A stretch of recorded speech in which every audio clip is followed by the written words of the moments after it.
কুহু টুনি তার মা রানু টুনি ও বাবা টুন্নুর সঙ্গে বাস করত। টুন্নু তার চাষের জমিতে চাষ করত এবং তাতেই তাদের সংসার চলত। বাবা মার সঙ্গে কুহুর বেশ সুখে দিন কাটছিল, কিন্তু এরপর একদিন হঠাৎ করে রানু টুনি খুব অসুস্থ হয়ে পড়ে। আরে রানু, এটা তোমার কি হলো? তুমি এত অসুস্থ হয়ে পড়লে কি করে? এখন তোমার কিছু হয়ে গেলে কুহুকে কে দেখবে? এটা ভগবান আমাদের কি পরীক্ষা নিচ্ছে? এখন কি হবে?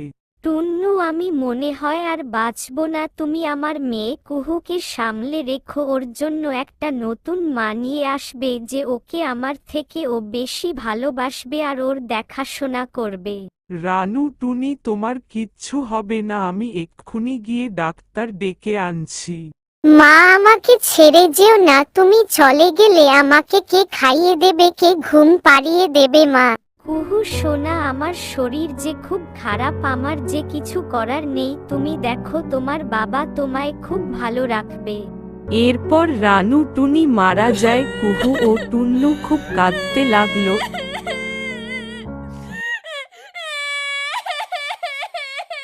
এরপর বেশ কিছু দিন কেটে যায়। একদিন টুন্নুর বাড়িতে টুন্নুর মাসি আসে। টুন্নু, এখন তুই কেমন আছিস আর কুহু কেমন আছে? সুন্দরী মাসি, রানু টুনি মারা যাওয়ার পর খুব কষ্ট করে দিন কাটছে আমাদের, আর কুহুকে আমি সামলাতে পারছি না।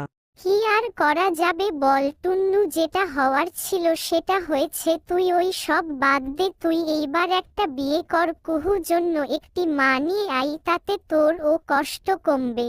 বাবা, নতুন মা আসলে আমাকে আমার মায়ের মতন ভালোবাসবে, তাহলে আমাকে একটা নতুন মা এনে দাও। এরপর সুন্দরী টুনি পাশের জঙ্গলে রানী টুনির সঙ্গে টুন্নুর বিয়ে দিয়ে দেয়। কিন্তু বিয়ের পর থেকেই রানী টুনি কুহু উপর হিংসা করত। সে সব সময় এটা ভাবত কুহুকে কিভাবে বাড়ি থেকে তাড়ানো যায়। সে কুহুকে দিয়ে বাড়ির সব কাজ করাতো।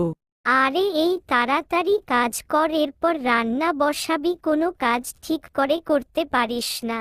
তুমি ভালো নও, তুমি খারাপ মা। আমার মা আমাকে দিয়ে কখনো কাজ করাতো না। তুমি এই বাড়ি থেকে চলে যাও। কি বললি? আমি এই বাড়ি থেকে চলে যাব? তুই বের হয়ে যা এই বাড়ি থেকে। আর কোনোদিন যদি এই বাড়ির আশেপাশে দেখি, মারতে মারতে মেরে ফেলবো। কুহু ওখান দিয়ে চলে আসে। সে উড়তে উড়তে গভীর জঙ্গলে চলে আসে। এরপর সে একটি গাছের নিচে দাঁড়িয়ে কাঁদতে লাগলো। আরে টুনি, তোমার কি হয়েছে? তুমি এখানে দাঁড়িয়ে কাঁদছো কেন? কুহু টুনি তার নিজের সব দুঃখের কথা ওই গাছকে বলে। আমি এখন কি করব? আমার তো আর কেউ নেই, আমি কোথায় থাকবো, কি খাবো? টুনি, আমি তোমার জন্য এই জাদু বাড়ি বানিয়ে দিলাম। তুমি এই বাড়িতে থাকো। এখানে তুমি তোমার সব দরকারি জিনিসপত্র পাবে, তোমার আর কারোর দরকার হবে না। এরপর টুনি ওই বাড়ির ভিতরে গেল। সে দেখল সেখানে নানা রকম খাবার ও জামাকাপড় আছে তার জন্য। এরপর সে এই বাড়ির ভিতরে খুব আনন্দের সঙ্গে দিন কাটাতে লাগলো।